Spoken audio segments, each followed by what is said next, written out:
Hey everybody, Leah Klett here with the Christian Post, and I'm so honored today to be joined by Dallas Jenkins. You may know him from The Chosen, but he's also behind a brand new Christmas movie called The Best Christmas Pageant Ever, hitting theaters this November. Kind of a cool backstory for why you wanted to bring this movie to life. So share with me, why take this iconic book and bring it to the big screen? So the book's been out for 50 years. It's been read in public schools all over the country for years. It's been performed as a play all over the world. And now it's coming out in theaters, all over the country from Lionsgate. It's going to be a big mainstream, Christmas family movie, right? So that's on the surface. And you would assume that because a book like this is read in public schools and performed as a play everywhere, that's what it is. It's just a mainstream Christmas story. But when I read the book as an adult, when my wife Amanda brought it home 20 years ago from a Pottery Barn where she bought it, it was on the counter, and she's like, "Oh yeah, I remember this book. Let's read it to the kids." So I take it home and I start reading it to the kids, and it's so funny and so charming. But fairly early into the book, I'm like, "Oh my goodness, this is a Jesus story. This is a church story. I didn't remember how Jesus-y this is. How is it possible that this is so mainstream when it's such a clear Jesus message?" And it's because it's Christmas. It's because it's funny, and it's just because it's so good. Like, it's just the quality of the writing of the book is so great. I get to the end of the book, the last chapter, when they're performing the pageant, and I'm weeping. I'm like, and Amanda's like, "All right, well, let me read it," because I can't read it to the kids, because I'm crying so hard. She starts crying. She hands it back to me. We basically are taking turns reading it while the other one recovers from their tear fest. And that's when I was like, I have to make this movie, because this is one of those unique stories, and they don't come along often, that everyone can appreciate. And yet the message of it and the theme of it and the importance of it is absolutely what my whole life is about, which is wanting people to know and love Jesus more and understand the stories of Jesus more. So this was 20 years ago, and I'm like, I have to make this movie. I'm the only one who can make this movie.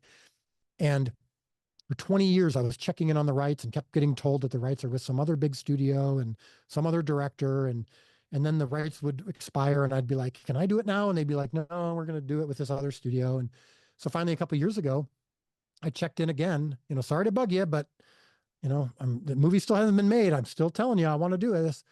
And he says, "Oh, that's funny you called, because just a week ago, the rights expired and the studio forgot to renew them. And just a couple of days ago, actually, my mom called me, and she said, 'Have you heard of this show called The Chosen?' And I said, 'Oh, that's funny. Yeah, the creator of The Chosen keeps bugging me because he wants to do the best Christmas pageant ever.' And she said, 'You better let him do this book. You better let him make it as the movie. He's the only one who can do it.' And he's like, so my mom's making me watch it. And so I finally watch it, and I love it. And so let's talk." And so I finally, after 20 years, was able to get the rights to the book to make it into a movie. And Lionsgate, the studio, stepped up, really excited about it. They love it as well. They're really enamored and thrilled with how the movie turned out. And so here, as I talk to you now, it's going to be coming out in theaters in November. You were able to watch it last night, which in and of itself is not only, I'm glad you enjoyed it, but it's a dream come true for me. People are now able to watch this movie that I was able to make, that I didn't know if I was going to get to. So it's really, really meaningful to me, and I'm glad you enjoyed it. I loved it. What was it like going from making The Chosen, which is based on history, to writing this comedy that's Hmm. very lighthearted? It's a family movie. What was that like? Well, here's the thing. Yes, the tone of The Best Christmas Pageant Ever is very different from The Chosen. The Chosen is obviously far more serious on the surface, but we infuse humor throughout. This is more comedic on the surface, and we infuse some drama and some emotion throughout. So they're obviously very different, and the look of it is very different. If you've seen The Chosen, it does not look like The Best Christmas Pageant Ever, from the camera work to anything really. Obviously, they're very different. But there are very strong similarities as well, which is, we take the very familiar story that you've heard hundreds of times and that you think you know and you think you understand. We don't change it, but we kind of show it from a different perspective, from different people's eyes. And we take the story of the Nativity and the story of Jesus down from pretty paintings, down from stained glass windows, down from statues and figurines, and we remind you that this was a real, breathing, authentic story with real people involved. And that when God became man, he truly became one of us. Emmanuel, God with us. And I think that this movie reminds you of that in a unique way. And I think that's where the emotion of it comes from, is when this story really impacts the people in the movie. It impacts you as well. And I think hopefully we're reminded of what the story is all about, and not in a Hallmark or, traditional way, but in a truly authentic way. Well, the gospel message is so clear. There's a scene where Grace says, Jesus was born for the herdmans as much as he was for us. And I'm like, whoa, that's the gospel story right there. But this is such an effective medium to share it through children's fiction. Yeah. And it doesn't feel like some like really like cheesy Christian message that we crowbarred into a normal movie, and it just stands out and you're like, oh great, here's the part where you preach at me. I mean, it's Judy Greer, who's a great actress, delivering this line in a movie where it feels like a natural extension of the story. And I think that's why so many people who've seen it already, who aren't traditional churchgoers or believers, or even some of the cast and crew who love this story and were so thrilled to be part of it, even though they're not traditional churchgoers. All of this stuff, the message of the movie, the message of the gospel, feels natural and normal in this mainstream Christmas comedy. Well, one thing I thought was kind of interesting was how it's the naughty kids who are playing biblical figures, right? It's sort of the Right. script is flipped. What can we as the church learn from that when it comes to inclusivity and also seeing people in the way that God created them, possible of being redeemed? Right. So, what's so unique about this story is we're reminded that, yes, okay, these poverty stricken outsider status kids who are playing the parts of Mary and Joseph and the wise men and the angel of the Lord, right? They seem like the unlikeliest people who could play this role. They seem the most underqualified.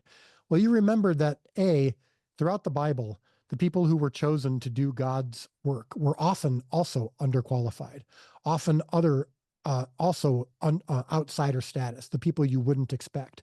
And that includes Mary and Joseph.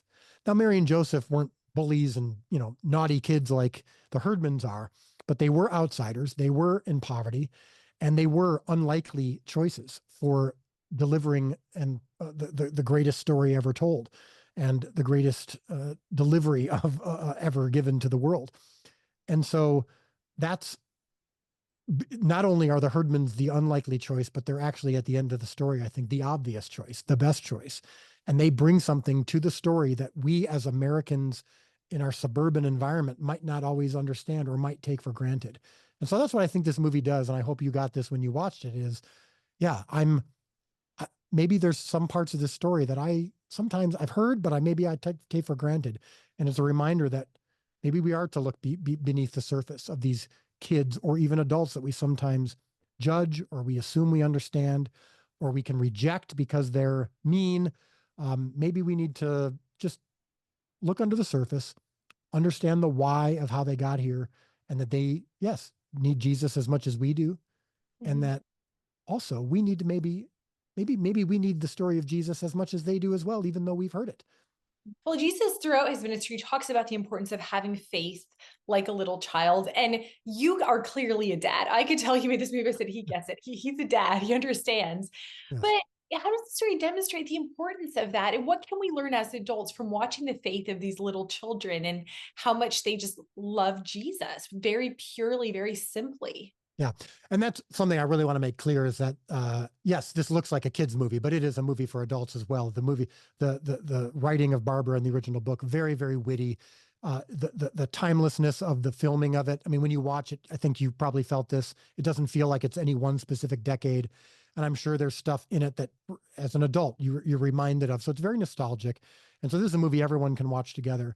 But yes, one of the key lessons is, and we talk about this in the movie, is that it is by having the faith of the child. And sometimes it is having a child's perspective that we actually see the heart of God more clearly than ever.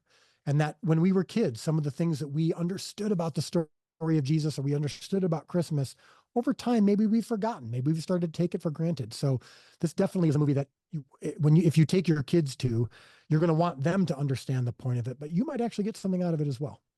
So you are behind The Chosen, obviously. Wonderful show. You're behind this incredible movie, my favorite of the year.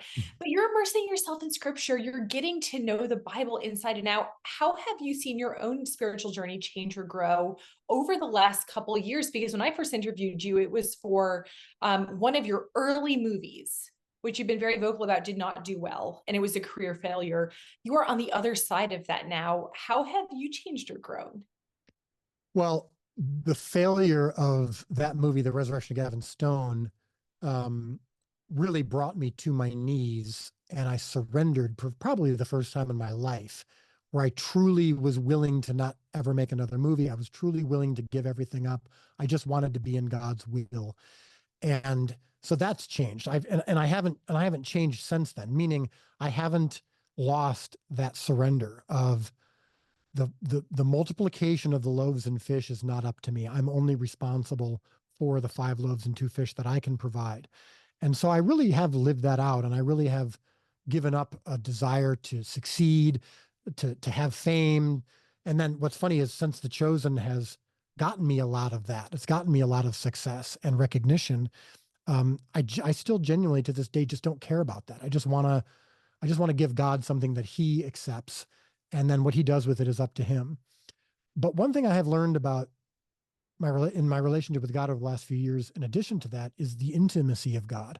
And you see that in The Chosen, and I hope you see that even in this movie, which is when God calls you or rebukes you or heals you, just like in the show The Chosen, he does it specific to you. He wants a relationship with you specifically. He is an intimate God.